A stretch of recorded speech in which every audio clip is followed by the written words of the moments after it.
ابھی آپ کو اپڈیٹ کریں گے۔ کنٹرولر لاہور بورڈ کو additional director instruction colleges Punjab کا اضافی چارج سونپ دیا گیا، جس کے بعد نوٹیفیکیشن بھی جاری کر دیا گیا۔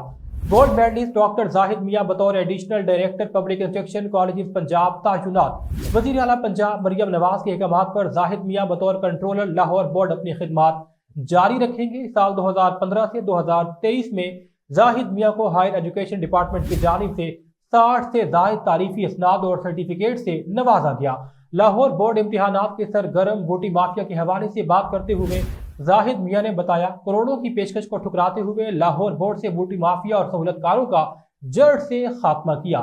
دھمکیوں مشکلات کے باوجود فرض شناسی احسن خدمات سر انجام دی ہے۔ زاہد میاں نے مزید کہا، عزت اور ذلت صرف اللہ کے ہاتھ میں ہے۔ عوامی خدمت سمیت تعلیم کی بہتری کی بات ہے تو میں وزیر اعلیٰ پنجاب سمیت ہائر ایجوکیشن کے اعلیٰ افسران کے اعتماد پر پورا اترنے کی ہر ممکن کوشش کروں گا۔